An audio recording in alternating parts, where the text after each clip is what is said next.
Failure, by definition, a lack of success. The definition of success, the accomplishment of an aim or purpose. According to these very guidelines, failing is to be marching toward an end point and for one reason or another, not getting there. Is failure a possibility? Of course it is. There are no definites in life. But failure is also self-induced. It is not an outside occurrence. It's not a coin flip or an event that we helplessly watch unfold before us. It's not up to chance. Failure is a decision. The decision to end that same march that you once started. Just like putting on your shoes is a decision. Just like traveling or running or eating, these are decisions that we make. And when the word is all too frequently brought up in everyday conversation, what's evident is that there is a fundamental misunderstanding of what it means to quote-unquote fail. It's spoken about as though it's something that's projected onto us, as though failure is an illness or catastrophic event, something that emerges and subdues its victims. And speaking of it in such a way misdiagnoses the problem. It's easy to say, so-and-so started a business and it failed. So-and-so didn't make the team, so they failed. But there's more here. One does not fail until they take a step back, look at the situation, and say that it's no longer worth it anymore. You don't fail until the moment you raise the white flag and say, I cannot do this. Because if you're out there, if you're changing, adapting, stretching yourself and your abilities, if you're seeking help, mentors, learning, growing, embracing the struggle, being relentless in your effort, no one can bring that word into the conversation. It cannot exist. If you are moving forward, you are not failing. You cannot be working towards something and failing at the same time. It is impossible. You can have your ups and downs. No one will refute that. You can get knocked on your ass, have moments of fear and doubt, but that is growth, not failure. Growth is taking the uncomfortable and adapting to it, overcoming the obstacles that inevitably get in your way. Failure, on the other hand, is deciding that growth is no longer worth the sweat. Because I'll tell you what, there's always a way to win, and I truly believe that. Sometimes the cost is extreme, sometimes the price is more than everyone around you is willing to pay, but that's a conversation that you need to have with yourself.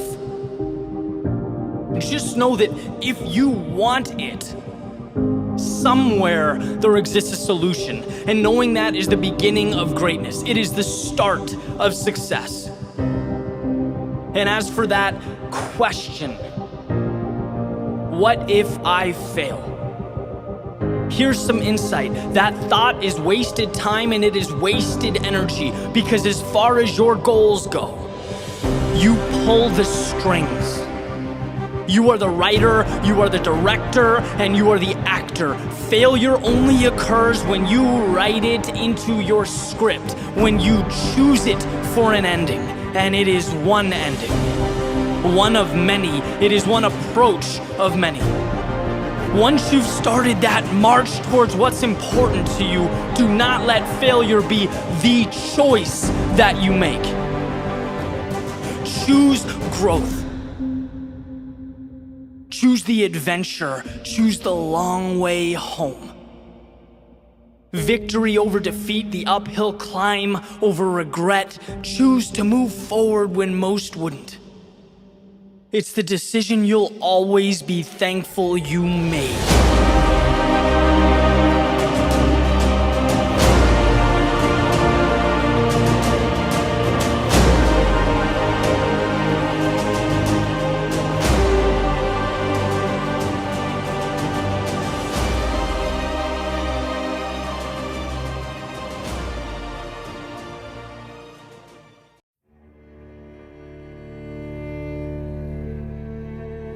I've come to accept the fact that I'm a loser.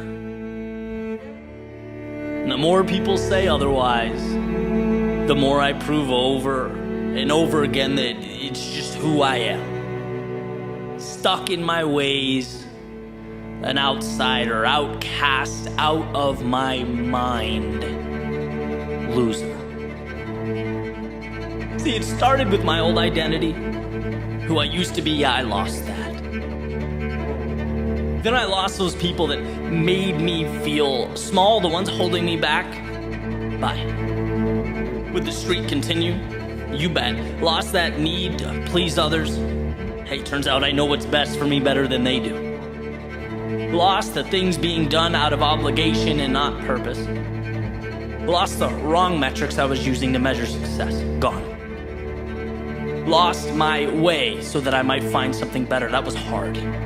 Thought I might lose my mind, but I found it. Just lost my old way of thinking, and hey, that's a win. Lost yesterday, found tomorrow. Lost scarcity, but found abundance.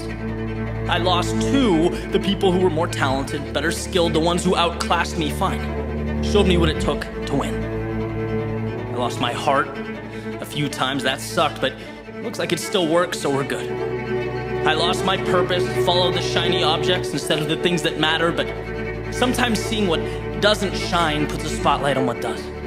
Keeps me swinging from star to star, and hey, I like it up here. I lose my discipline from time to time, but hey, regret hurts more, so I force myself to find it.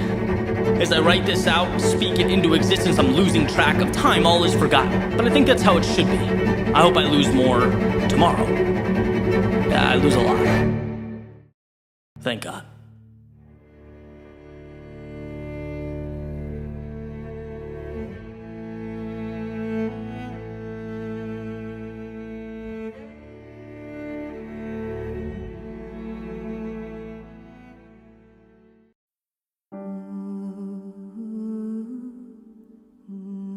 I woke up last night and I remembered my debt to you. Being that I stand by the promises that I make, I jumped out of bed and I walked over to my desk, I turned on a light, and I began writing. At a minimum to explain myself, but at best case scenario to provide some reassurance. That every storm ends, that nothing is forever, and that someday, without question, I'll make you proud. See, things haven't been the easiest lately, and it's funny. Sometimes things seem so intuitive. Sometimes they make so much sense. And then sometimes it feels like you open up a novel right in the middle and it's in a language you can't read. You know, life feels more complex than it really is, and I feel smaller than I really am, but don't be concerned. I've fought my way through worse. I promise you, you'll be satisfied with the result. And yeah, you might have noticed that sometimes I face the obstacle of juggling two sets of standards. You know, two definitions of success, mine and the world. What I love and what matters to me versus what will increase my status, my standing in society. And honestly, it pulls me in two different directions sometimes. Makes me think back to years past and that discomfort I've experienced, you know, standing on an empty foundation, but believing someday something meaningful would stand there. Realizing that when you put your head down and when you block out the noise, you can finally hear the most powerful voice of all, your own. That's why you take L's in the short term, to acquire meaning in the long term. I've found that courage before, and I'll find it again any second now. Don't you worry. And sure, you know, you might have seen that every once in a while I forget about life's abundance. I mean, I just do. I know it's true, but it feels sometimes like the world pushes me to forget. You know, I start comparing myself to other people, and I start thinking about what I could lose, what people might say, about what could go wrong. And it's like, sure, I know I'm the gatekeeper to my own mind. I understand that. In fact, I cherish the idea. But I guess sometimes doubt catches that gatekeeper napping and slips through. I always catch him eventually, though. I've had doubts before, and really all I did was keep moving by them. Kind of like that time I went snorkeling in Key Largo. You had to make your way through this jellyfish field to see an underwater statue. My first thought was, this is crazy. But then you move in and you realize they just exist. They don't have control or an agenda. And if you find the courage, they become meaningless. You can float right by them. So don't worry, I'll swim through and you'll see me on the other end. And I will catch that view. Not for Facebook or for Instagram. Because in a way I owe it to myself and I owe it to you. I didn't make these promises to run when things got challenging. I made them because they meant something. And yeah, from the outside in, things are not perfect. I get that. I understand. But if you just hang tight, if you just remember that I've been there before. I've climbed out. I've come back. In fact, the deeper the valley and the darker the night, the clearer the answer always becomes when I emerge. And it may be a journey, but however long it takes, I've gotten there. And I have to admit, yeah, it feels funny writing a letter to myself, but I need you now more than ever. You've always been my toughest critic, and I appreciate that, but now I need you to be my biggest fan. To remind me that life can be confusing and seemingly contradictory, uncertain, and even chaotic. But that doesn't mean I'm not right where I need to be, right where we need to be. And if you'll just believe in me, if you'll hop along for this ride, you'll see that as sure as I'm sitting here writing to you now, I will make you proud.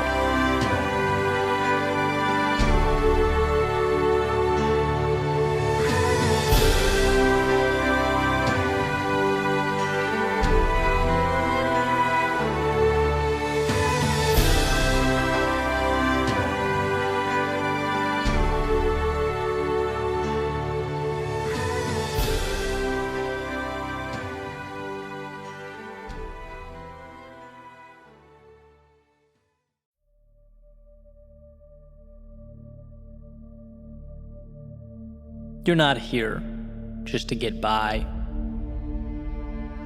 to check a box. No, you're here for something different. Maybe it's your desire to chase down that sunrise while the rest of the world sleeps, to embrace the difficult, the inconvenient, in exchange for that little bit of glory you'll soon feel as you pour your morning coffee and start your day. Or maybe it's your fascination with the fact that every time you ask yourself if there's more, if you have anything left, the answer always seems to be yes. And maybe that's it. That what you're capable of, in a world of finitude and constraint and limitation, seems to be the only thing with absolutely no bounds. The human soul undergoes a sort of transformation, if you will, every time we look around at what currently is and decide it will soon be the gateway to something more. And that's life's best kept secret, the word decide. The idea that we choose whether to accept things as they are or to change them. That we have within us the ability to push further than we've ever pushed. To find what was once only existent in our imaginations. And this will always be true. You get what you seek, what you're willing to endure. And while some see this trade-off as too much, as a cost far too expensive, others see it as the chance of a lifetime. The opportunity to give some of you so that you can grow and improve all of you. See, each footstep is far more than a point on the earth. It's a declaration, a commitment to give more than most would give so that you can feel what only a few will feel. So remember that when things seem trivial, when it's easier to call it a day or turn it around, that the simple act of continuing forward puts you in the minority. It's positioning you to experience life as it should be lived. You're here to both cherish the now and cash it in. Let the value of your courage compound. Let your resilience remind you just how much control you have and how much is waiting for you. If only you say yes when it hurts, move forward when the path is unclear, believe when the possibility only exists in your head. You're here because while it may be easier to watch life go by from the cheap seats, the risk, the sacrifice is worth being able to look back someday down the road and know that at least you had the courage to play the game.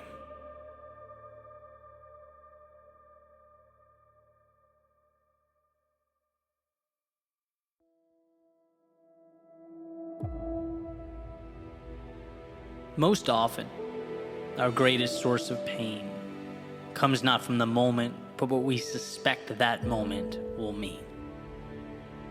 It's not the situation, but in how we perceive the situation.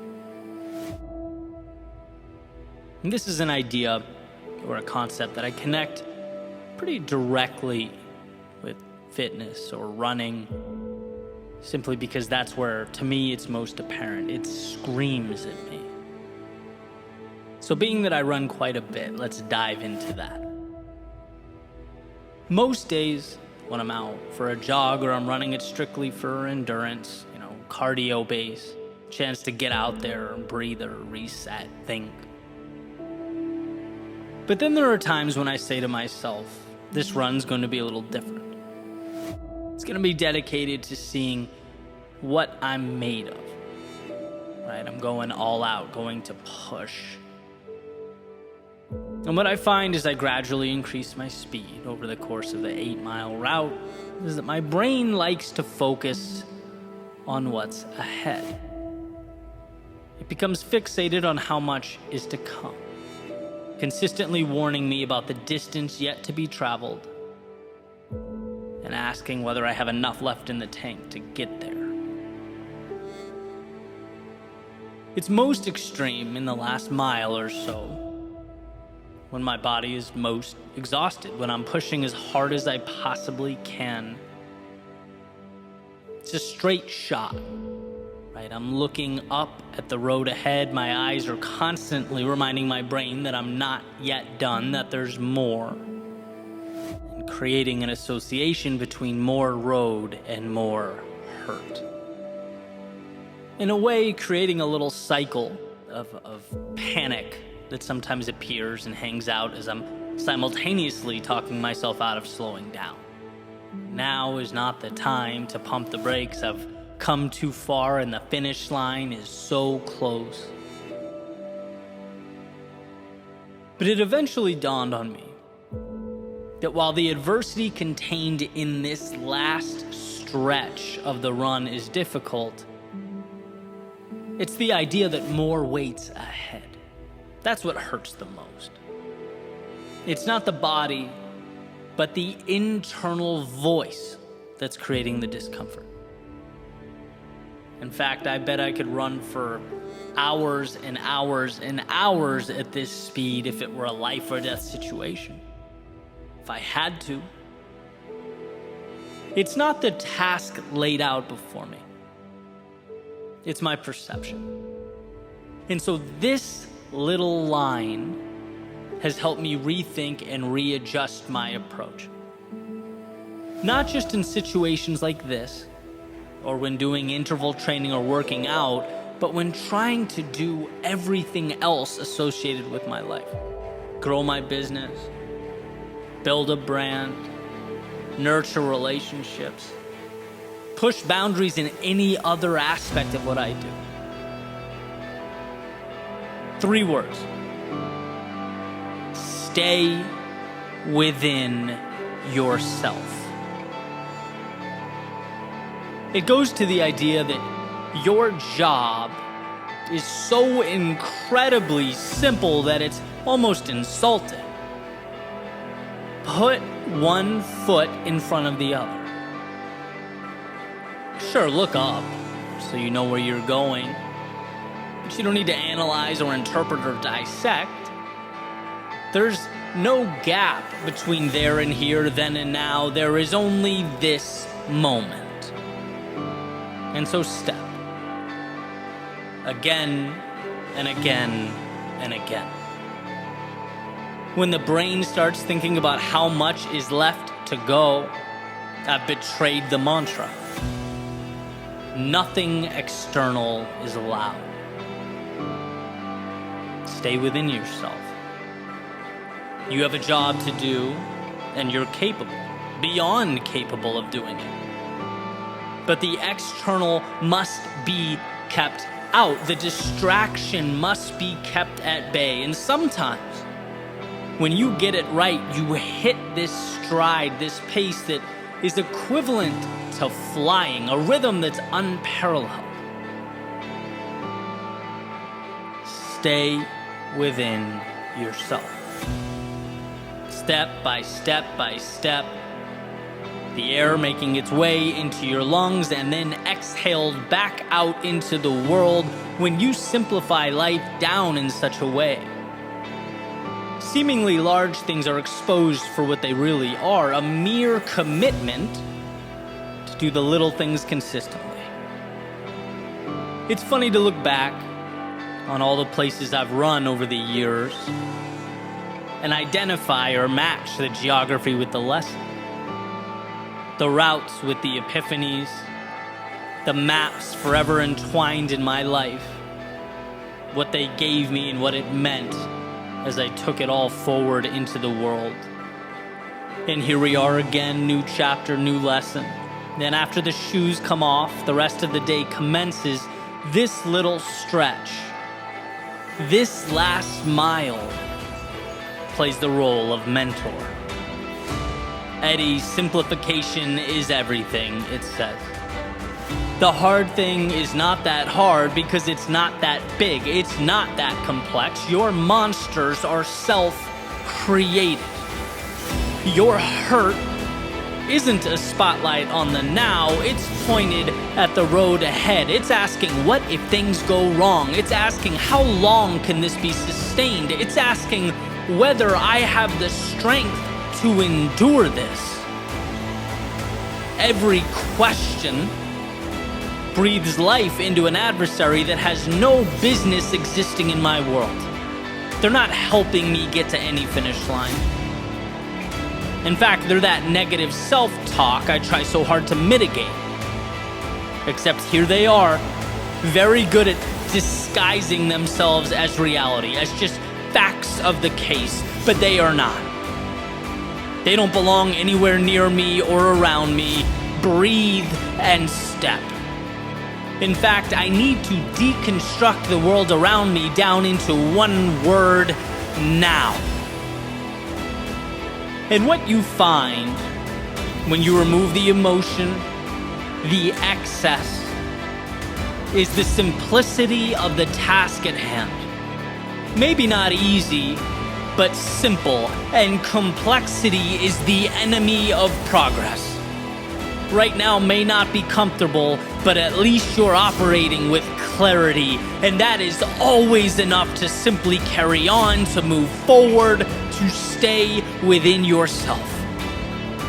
And that's what this is all about, asking the question, where are you letting what's down the road get in the way of what you're doing now? Where are you letting the pain of what's not yet here, the pain of roads not yet traveled, keep you from doing something that is 1,000% in your wheelhouse, that you are capable of? See, in this example, it's to breathe and step. It's to, in a sense, turn the mind off and go into autopilot. Find the pace and hold the pace. But the question is, what is your last mile? What metaphorical race are you running? Have you identified, one, the finish line, and two, what needs to happen right now to get there? Forget about the gap. Right now. What is the simple solution? What is required of you in this moment? And perhaps most importantly, what needs to be pushed out and mitigated? It's often true that we stagnate not because we don't have the tools or ability, but because we're oversaturated with the wrong things, the wrong routines, the wrong thoughts. The best way to break through that self-imposed wall is to actually build walls that will prevent complexity from even attempting to rear its ugly head. What is your run, breathe cycle? So stay within yourself, because when you do, you see how strong you are. Stay within yourself because you are the author of your story. Stay within yourself because all you need is now to push forward. Stay within yourself because that is where the power lives. Stay within yourself because the only way to lose is to let the external in. Stay within yourself because at some point that road will have been traveled down. The finish line will have been crossed. And it will have been precisely your ability to condense it all down into the simple, the ground under your feet that allowed you to get there. Life tried to pull you 1,000 different directions, tell you 1,000 different stories, but you pushed it all away. Found that power within the moment and stayed within yourself.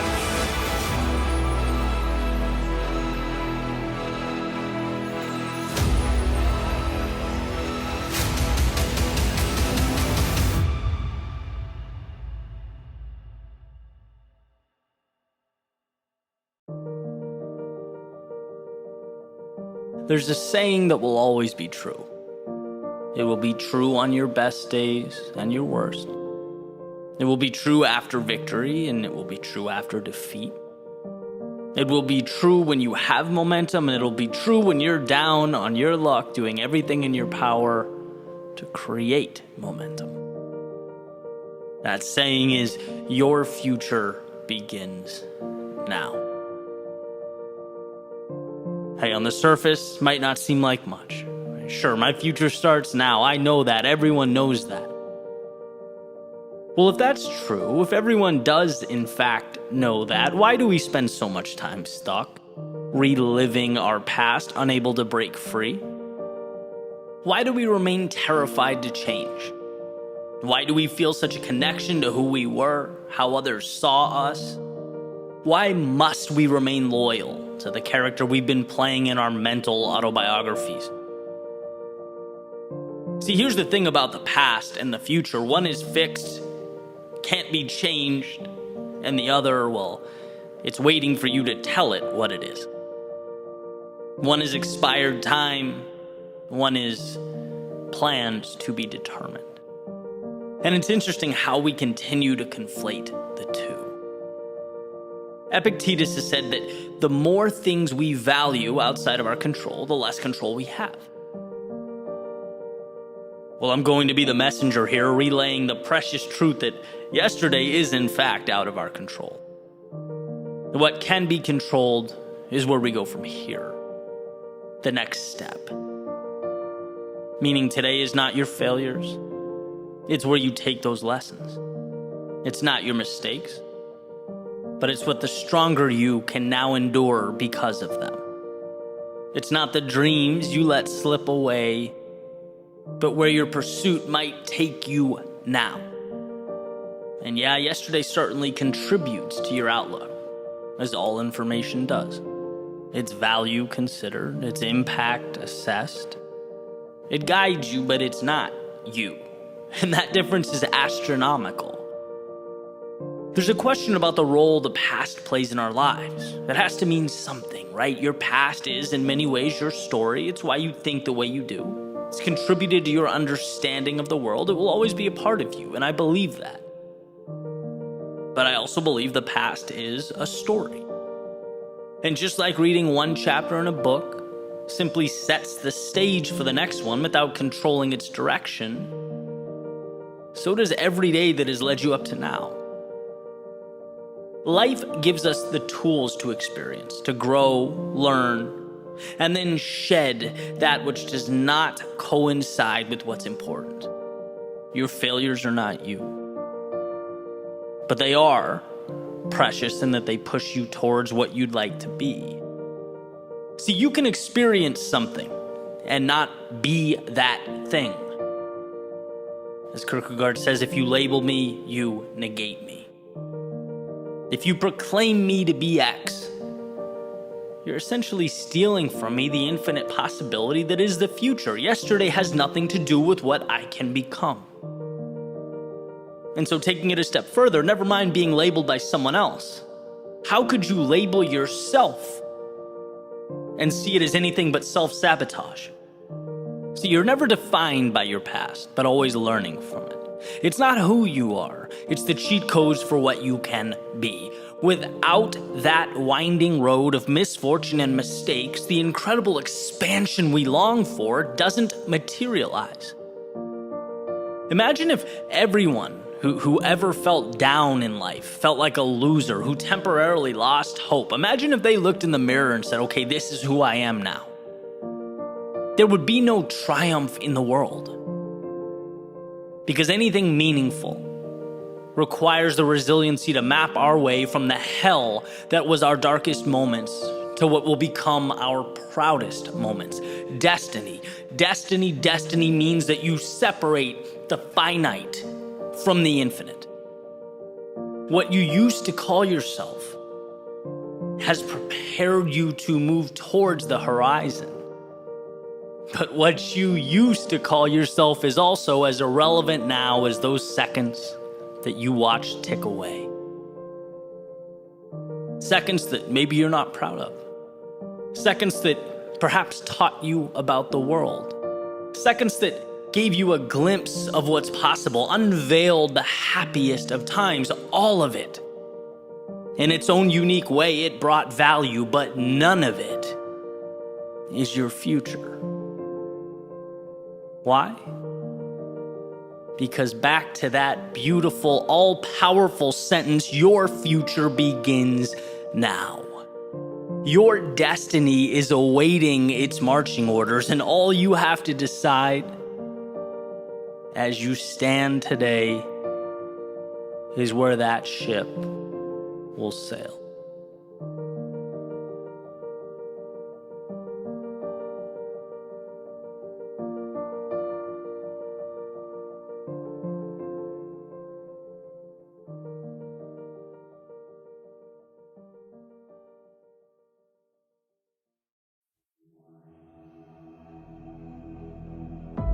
What's the difference between simple and easy?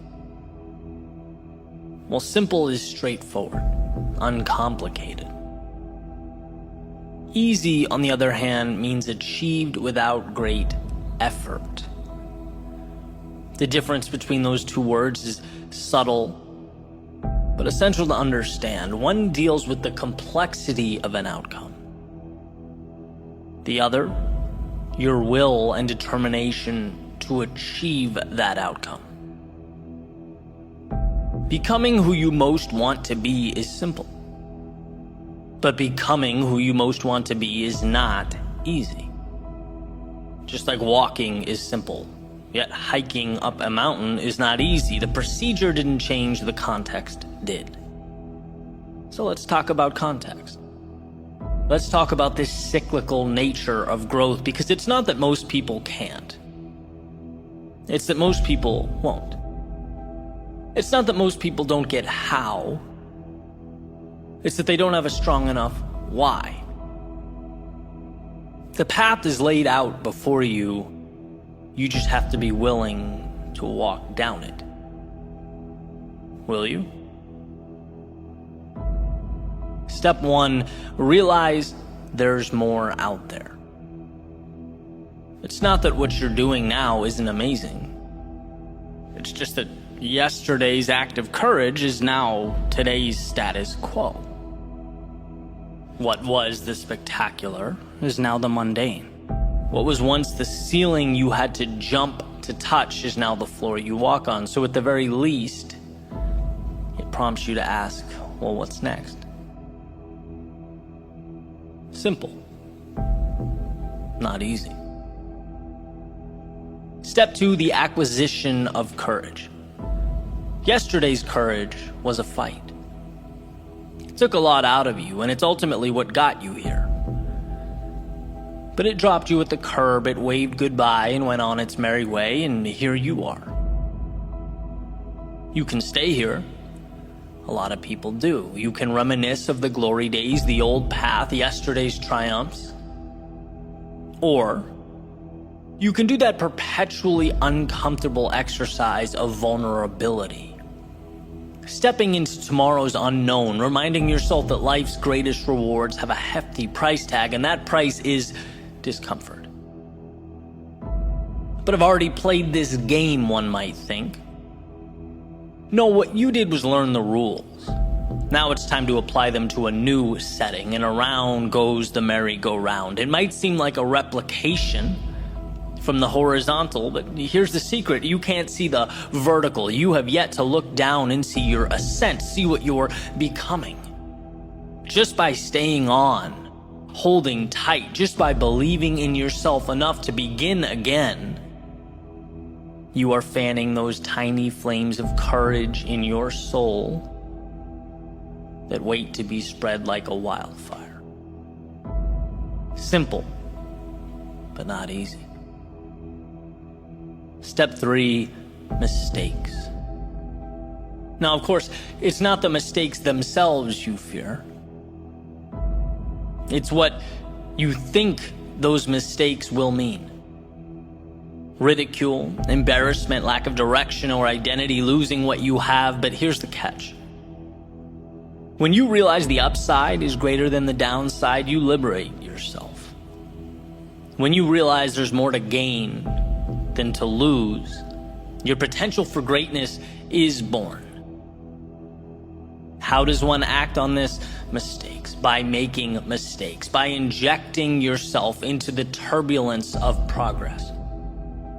Our biology has not yet learned that the uncomfortable thing is the right thing, and that's why you get resistance. That's why it hurts. And it's why few people will accomplish what you will. When it comes to your climb, every day is opposite day. When they run out, you're running in. When they play safe, you play for the victory. To become who you might be, you must learn how to get there. Mistakes are your curriculum. Simple, but not easy. Step 4, trust yourself. Okay, sure, no problem, easy. Well, yeah, it's easy when you're getting what you want. But evolution takes time, and there's nothing quite like giving and giving and giving and not getting. There's nothing quite like stepping up to the plate again and again and again and bringing no runners home. So how does one find the strength to continue walking up to the batter's box? Well, growth is exponential, and those swings and misses matter. The infield singles matter. Everything matters. Because it's all chiseling your future self out of stone. Nothing is dependent on the next at-bat as much as all at-bats in the aggregate. That's why success is so often considered to be sheer will, dependent not on the home run, but on the discipline, the self-belief to keep walking up to the plate. Repetition and adjustment. Repetition and adjustment. Repeat and refine, repeat, refine. Those are the materials from which all things are made. Simple, but not easy. And then we have the finale, the ending, step 5. Celebrate and adjust. At some point, you'll be able to look over your shoulder and notice something that perhaps you hadn't before. Space. Space between where you are and where you started. It's not sudden, but gradual. And undoubtedly, with enough persistence, it will emerge. These moments, they are precious. They are times to acknowledge what you've accomplished, the sacrifices you have made. They are life's way of reminding you what you are building and who you are becoming. It's a time of celebration. Every little win means something. Every small victory matters, so relish in it. And then transform it. Normalize it. Recognize that that mountaintop is your foundation now. Your starting point has changed, and so have you.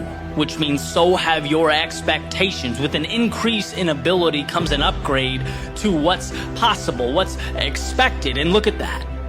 We have arrived at a new step 1. Realize there is more. This is the process for capturing that which life has to offer. If you can fall in love with that, appreciate it, respect it, while simultaneously understanding it's not scary, it's dependent entirely on your ability to push forward. If you can understand that, there is nothing you can't do. Nowhere you can't go. Simple, yes. Easy, no. But you're not in this for easy. You're in it for the journey, the growth, the adventure. You're in it because it's not easy. You'll see in time, as will the world, that this decision to endure was simply the best one you ever made.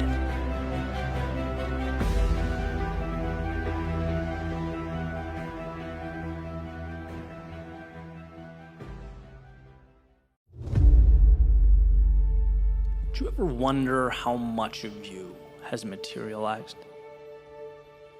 Like, if what F. Scott Fitzgerald says is true and our lives are defined by opportunity, even the ones we miss, then how much remains in the ether? And I don't think it's about playing a game of what if. That would be endless. It would be self-defeating. No one's perfect. I don't even really think it's about making a right turn instead of a left. Because as long as you're moving, and moving with conviction, life ultimately brings you where you need to be. But more, my concern is the steps never brought to pavement. My ideas unhatched, my opportunities I either knowingly or unknowingly left on the shelf. Because it didn't seem real enough. Like a Broadway play between my ears that as a spectator I knew would end. After all, that's what stories do.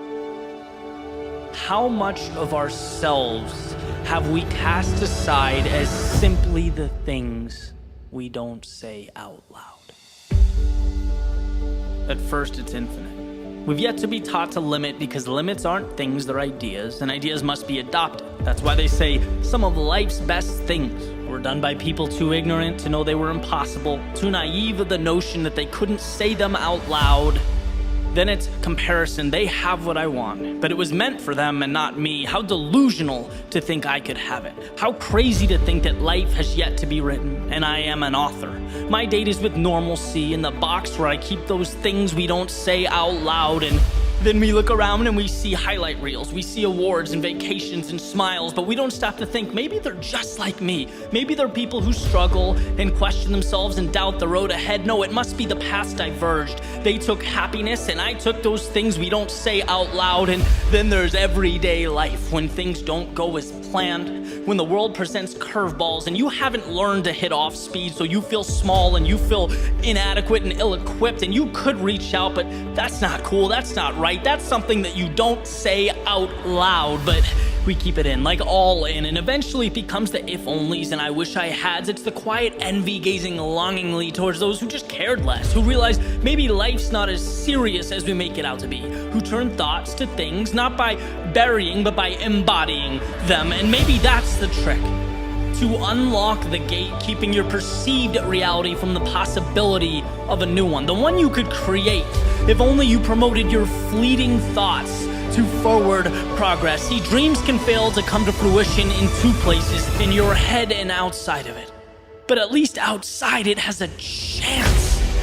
At least outside you can take the common, normal, everyday background and make it the backdrop to your movie, where you play a lead role.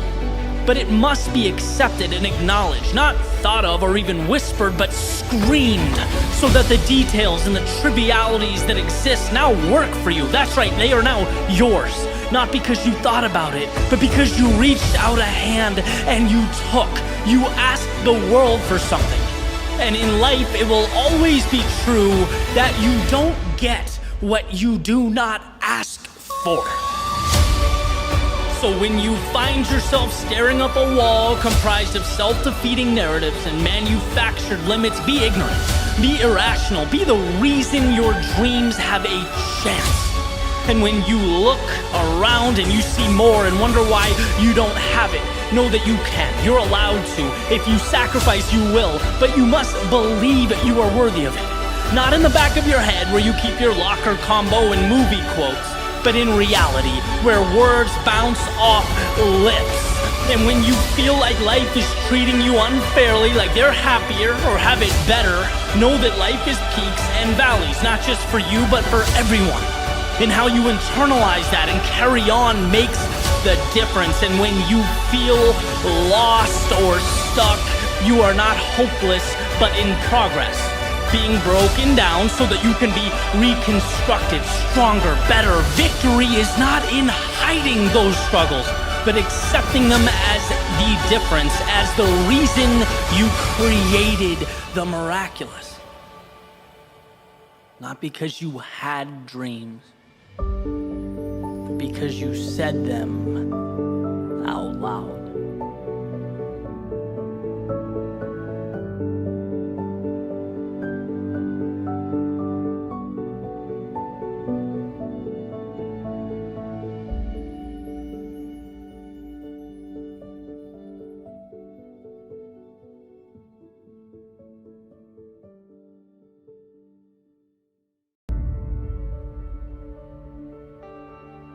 There's a quote from George Eliot that states, "It's never too late to be what you might have been." And see, that ability to separate the stories of yesterday from the stories of right now will always be what determine your tomorrow. I'm still searching for the best way to really articulate this message, to emphasize just how precious this moment right now could be. If only we decided to make it so. If only we recognized the power in choosing to begin again. Now, I understand the power of habits, how they define us, and how, practically speaking, change isn't as easy as saying you're going to be something and then just becoming that thing. No, you have to build habits, your actions. They become your life, and there are plenty of resources on habit building. Like James Clear being one of my favorites and someone I point to often. One of his best quotes, he says, "The task of building a good habit is like cultivating a delicate flower, one day at a time." Right? Meaning little actions over time create big results. But before any of that, before any steps, before any habits, before any action, we have to know that once a page is turned, it's gone. It becomes data to guide your next decision, and that's all. It's understanding that yesterday is not you. Only a resource for you to look back on as you reflect on what worked and what didn't, what you loved and what you didn't love, where you went and why it mattered. But you're not yesterday's losses or mistakes or tragedies. Just like today's weather is ultimately independent from yesterday's. Sure, they may follow the same patterns, same rules, same guidelines. And that's great. That's how we get the data that allows us to look back and calculate what's best for us. But ultimately, today is a new day. A day with the potential, the capability of becoming something extraordinarily beautiful. And we may think, okay, right, I get it. Sure, I can become something new. All right, let's go. But the question is, do you really believe it? Do you really understand how malleable you are? How you can bend and fold and shape yourself into something new? Because the second you get that quick blast of motivation, right, that tiny bit of courage and dip your toe in the water, what happens? Life says, not so fast. Your mind presses play on a giant projector, showing the film of who you used to be, right? Not who you want to be.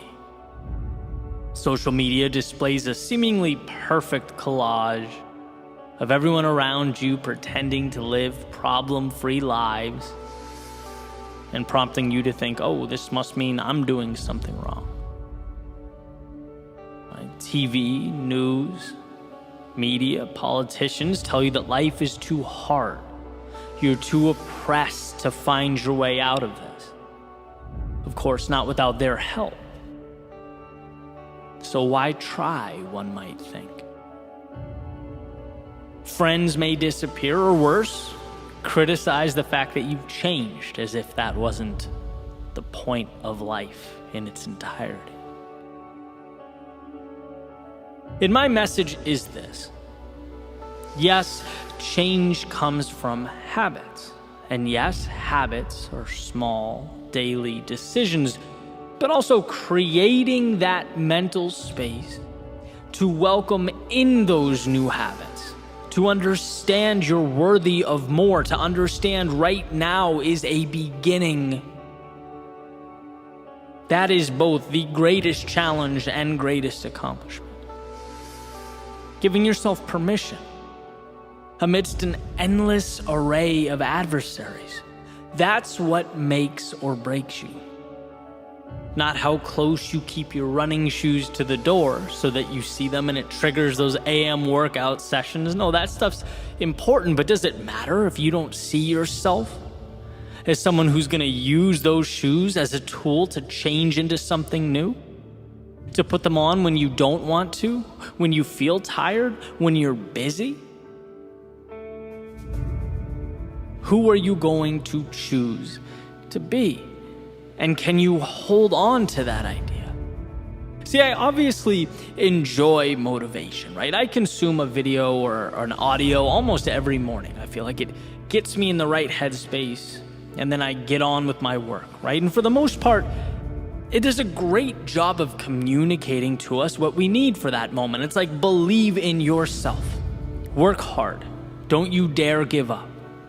Amen.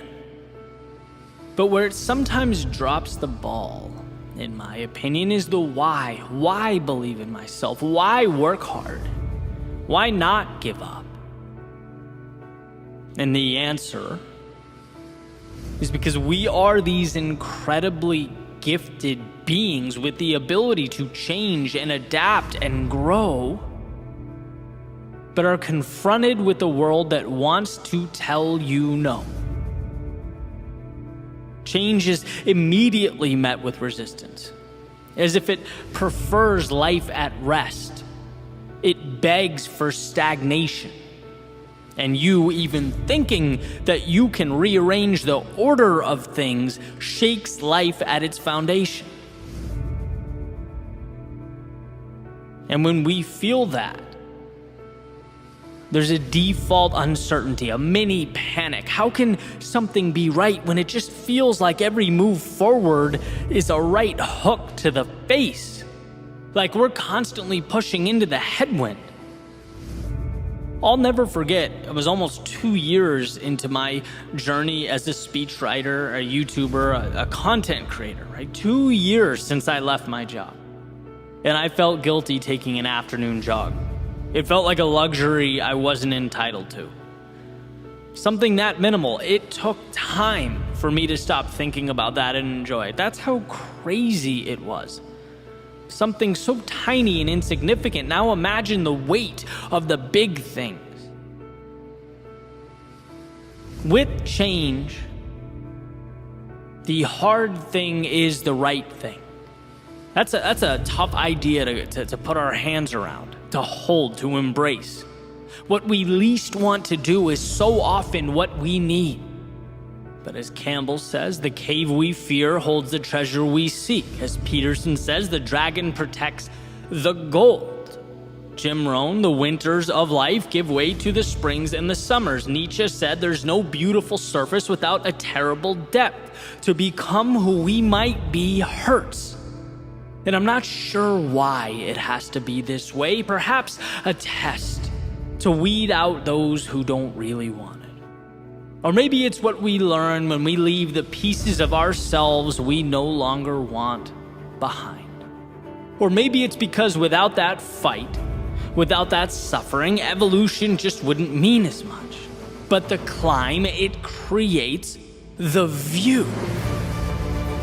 Regardless the reason, I hope the point comes through and it comes through loud and clear, and not just now as your alarm clock goes off and you're looking for that extra push to get up, but tomorrow, in the morning after that, when things become a little bit harder and the finish line feels a little less real, a little less visible.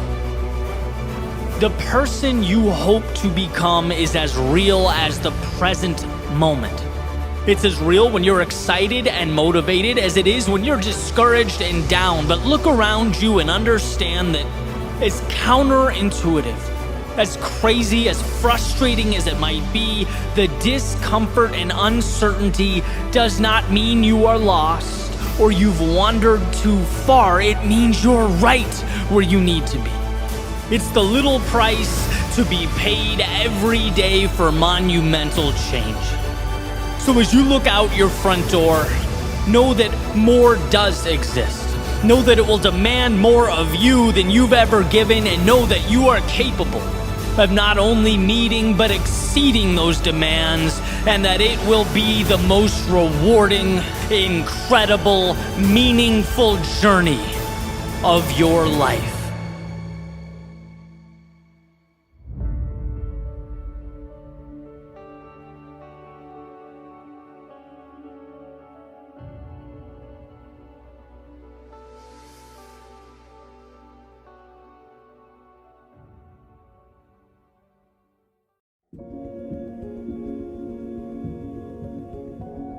Yesterday I drove out a little bit into North Carolina, parked the car, found a path, and went on a long hike to take in some scenery, think about life holistically, kind of contemplate where I'd go from here and why it matters. Which is always funny to think about, right? The idea of having to carve out time amidst our frantic and often chaotic journey to get somewhere, to, well, define where somewhere is. But I think about that a lot. Our days consist of so much running around that I can easily forget what even my calculated decisions add up to. Why? It's a simple enough question, perhaps one I could ask more. Why? What's with this whole get comfortable with discomfort thing? Why do I place so much emphasis on the quote-unquote path less traveled? Which is a term that, one of my buddies was recently giving me a hard time about using in all my speeches, right? It must mean something to me. It's got me here. But is here better than over there? After all, it's not out of the realm of possibility that I'm the one who's missing the mark. And it's okay to examine that possibility. In fact, that's why I'm here. And I bounced this around in my head as I made my way up the trail. and noticed as I looked around, everything just felt perfect. Have you ever had one of those moments where it just seems surreal? The morning was incredible. I loved the sound of the earth under my feet as I took each step, the chirping of the birds in the early morning, the sun making its way through the trees. And I thought, it's amazing that you can live 20 minutes from this feeling and just never experience it. I guess proof that a decision to not go, to do nothing, is still very much a decision. And in this case would have been the less desirable one. I'm glad I went. My phone was in my backpack, and for the first time in a while, I didn't even think about it. My mind was stimulated. My senses were taking in something new, something different, something not my studio or laptop or social media analytics pages. In fact, all that stuff felt kind of trivial now that I was removed from it. And I wondered, why don't I do this more? The thought popped into my head earlier that morning. I thought, hey, that's a cool idea. I just had to get through that initial pushback, the hesitancy of, well, what's the point? What's the desired outcome of a hike?